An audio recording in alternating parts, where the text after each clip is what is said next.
Yeah, I cut the shirt today, if anyone noticed. Yeah, I got a little tank action going. If you want to know how to like turn shirts into tank tops, like let me know. It's really easy, like honestly real easy to kind of get that like muscle tee look, you know, literally like my favorite look, you know, just getting like an oversized dude shirt, like, and then like cutting it into like, you know, a sick ass tank top. Literally my favorite thing to do, honestly, favorite thing to do. So if you're interested in like, yeah, I can maybe even do a video about it one day. Never know. Never know. But yeah, if someone's interested in that, let me know in the comments for sure. Oh, maybe I should grab some water. Yeah. And I'm gonna lotion on my hands. They're kind of a little dry, you know what I'm saying? Like, I ain't about that dry hand life. Hydration is key. Hydration is key, especially when you're talking about stuff. Okay, yeah, I think we're good. This is gonna be a good video. The wonders of the drug of estrogen. And testosterone blockers. All right, I think we're ready to go. I think we're chilling and we're ready to go. Yes. Bang. Okay.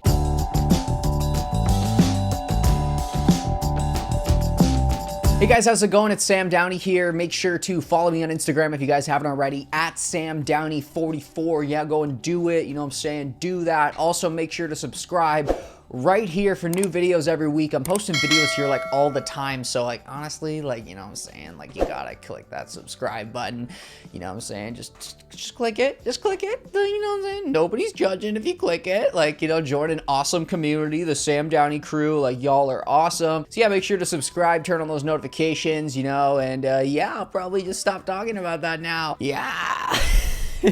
So today's video is going to be a little bit different. So as you know, I am transitioning. I'm on estrogen and testosterone blockers, if you didn't know and you're like new to the channel or something like that. But yeah, I am transitioning about like halfway through the first year. But yeah, I just wanted to go over a couple of things that are kind of like the negatives or like the dark side of estrogen, some of the like negative effects that it does have on your like body and personality and emotionally and that kind of stuff. Because yeah, I usually do talk about a lot of the good things, right? Like you know, I'm always like, yeah, dream come true, it's so awesome. But there are things that you have to deal with, especially in the first couple of months, that suck. Honestly, they suck. Like, I don't know how else to say it, but they kind of suck. But it's just something you got to deal with. And in the end, guys, oh, sorry. Had a little burpee there. Excuse me. But yeah, in the end, guys, for me, it was totally worth it. But it is something that you just, you know, you have to consider, obviously, that the first couple of months are going to be a little bit tricky and you might have a couple of effects that are like, and side effects that kind of, yeah, they suck. Like, they suck. So yeah, let's just get right into the video. So the first thing is, I've talked about this in a bunch of videos, obviously in my month-to-month updates as well. So if you're interested in that, check that out for sure. I'll put a link in the description for that. But yeah, sex drive basically dies for the first couple of months. And what I mean by this is like literally like it dies to the point where it's almost like actually like tricky and like hard to masturbate, to the point where like, yeah, like there was times where, you know, I was in like maybe a month and a half on estrogen and like, you know, I'd be like masturbating, I'd be like halfway through and then it's like you almost get like distracted or you like psych yourself out to the point where like you're like, yeah, I'm not even into this anymore.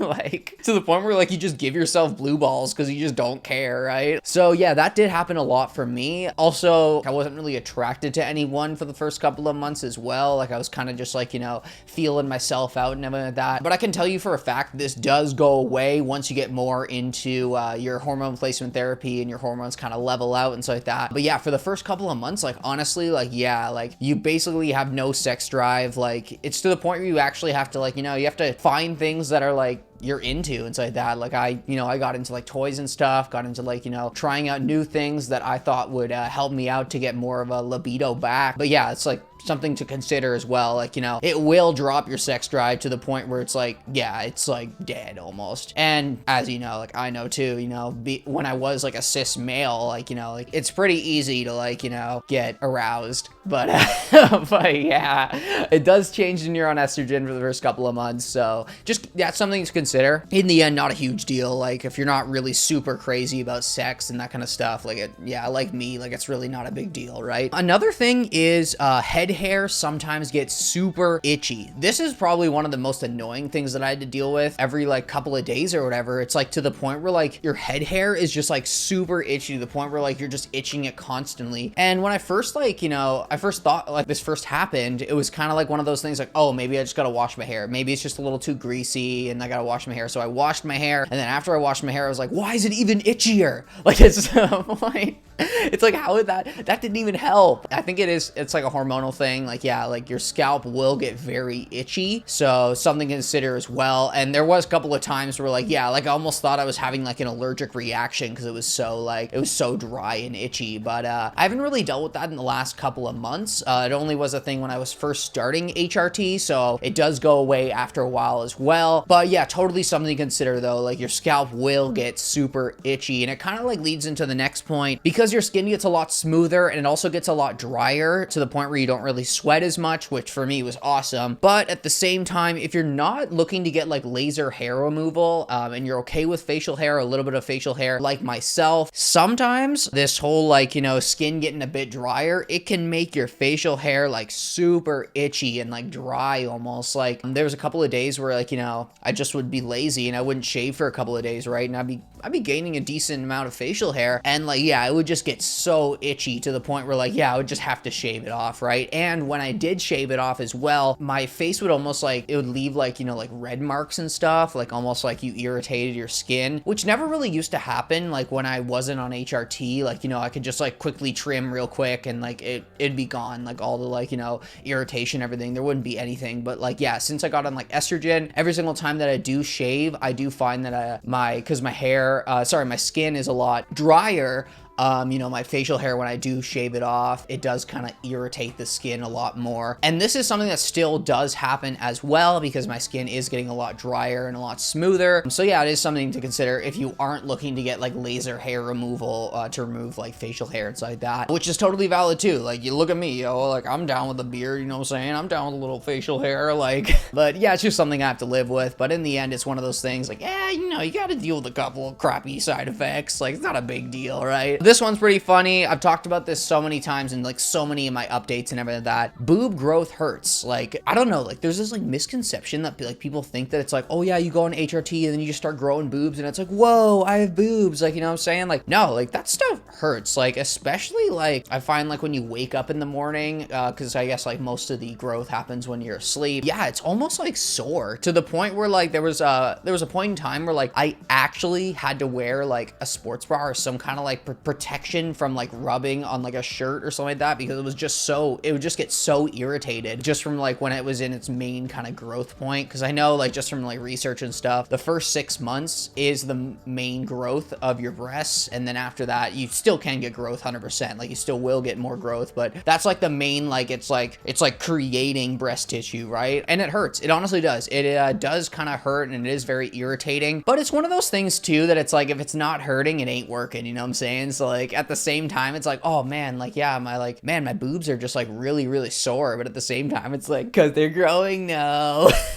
So yeah, like for me, that was very exciting, but at times, like it was kind of irritating. But you know, you guys know me, and like I'm trying to grow some boobies here, so I'm doing whatever it takes, you know what I'm saying? So it wasn't a huge deal for me, but it is something that will probably happen with everyone, and yeah, something to keep in mind for sure if you're interested in starting HRT or you're starting soon, right? Oh, this is a big one. You can get emotional as hell, especially if you didn't used to cry or show emotion a lot before. So for me, if you knew me before I transitioned, I was not emotional at all, barely cried. Like honestly, maybe like cried like maybe one time in the last like 5 years, right? Or maybe 1 or 2 times in the last 5 years. But like now it's like, especially the first like 3-4 months, like when I hit like, yeah, maybe like 2.5 months to about like 4 or 5 months, it was like anything would trigger me, like just to get like my eyes watery, you know? Like someone would say something like, oh, I had a bad day at work, like I was so stressed, like I had to stay late, and I'm like, what do you mean you do that? Like, you know what I'm saying? Like, so it was kind of a little bit of struggle sometimes, like, you know, but at the same time, I brought this up in a bunch of videos, you know, I had a hard time showing emotion before HRT, so I actually do enjoy being able to show emotion now and being able to cry, because I feel like, for me, at least, it's like almost like a release of emotions, and it's good. Like, I always feel like really good after I get a good cry in. For me, it was a good thing, but for some other people, like, you know, if you're not really into showing emotion a lot, like I just don't care anymore. Like, yo, if you see me cry, Oh, wow. Wow, nice. Like, that sounds awesome. But, like, you know, for some people I know, like, they aren't really into showing emotion in front of people. So, something to consider, because, like, yeah, like, there was a couple of times where, like, you know, even when I was in public, like, you know, just the emotions would kick in, and I'm, like, trying to hold back tears for some reason. I'm like, why am I even sad? Like, I'm shopping for clothes. Like, this is supposed to be fun, but it kind of does throw your emotions in kind of a spiral. But I find now, since I am like 6 months, almost 7 months on HRT, it has kind of calmed down a bit. I can still show emotion a lot more than before I was on HRT, but it's not as random, right? So it does kind of calm down, but the first couple of months were kind of tricky, to the point where, like, there was even times where I almost had to, like, contact my endocrinologist about, like, I'm just, like, so emotional all the time. Yeah, it's something that does even out, and I'm feeling a lot better now, especially probably for the last month and a half, I would say. This is a good one. I actually did a full video on this. So every 5 to 6 weeks, you feel like shit for a couple of days. Honestly, straight up. Like, I'm just gonna say it. Yeah. I did do a video on this, you know, pure like symptoms on when you're on HRT. If you want to check that out, link will be in the description for that video. Really good video. You know, kind of cool little things to know. But yeah, like, you know, I find, yeah, about every 5 or 6 weeks, like, I would just get like these like cramps that just sucked, like, to the point where it was almost like, it was like hard to even like almost function sometimes with these cramps. But yeah, I would get like cramps, I would get like headaches, I would be like hungry 24/7. And like, don't get me wrong, HRT does like improve your appetite, and I was eating a lot more anyways, but like on these like 4 or 5 days every like 5 or 6 weeks, it was like I would eat like a full meal, or I would eat like a full pizza or something, and I'm like, why am I still hungry? Like, it's like, it was one of those, like, I was just constantly hungry, to the point where like you almost like feel dizzy if you don't like eat, right? So yeah, that would happen, like, I would say every 5 to 6 weeks. It's one of those things that is kind of like it's interesting though, because I didn't really think that was gonna happen, you know. There's a lot of, like, some people say that, oh yeah, that happens for sure. Some people say, like, I've never experienced something like that when I'm on HRT, but for me, I got unlucky. So it really just depends on your body and how your body takes the medication. But some people might get these period-like symptoms, and some people might not. I got unlucky and I did, so so it kind of sucks. But yeah, every couple of weeks, you know, just, yeah, I'm like, great, getting crampy again. It kind of sucks, like, just saying all these things, like, obviously, like, oh man, that kind of sucks, like, having to deal with all this stuff. Is it really that worth it? But I'm gonna tell you, for myself, all these negatives are worth it in the end. The amount of, like, you know, how much my mental health and like just my confidence in general has improved so much, that in the end, it is so worth it to with all these negatives. It does not matter to me. Obviously, like, the first couple of months, it was hard. It's a hard thing to do. Like, transitioning is hard, you know, like, really finding yourself and finding what your new style is and everything like that, and actually finding your true self. It's a hard thing to do, and, you know, going through these side effects as well can make it even harder. For me, though, looking back now, like, yeah, almost 6-7 months on HRT, it is so worth it for myself. Obviously, for some people, it might be different. I know some people, they try out HRT and it's just like too much for them, or that's not what they were expecting. For me, like, 100% it was worth it. So it really just depends on the person,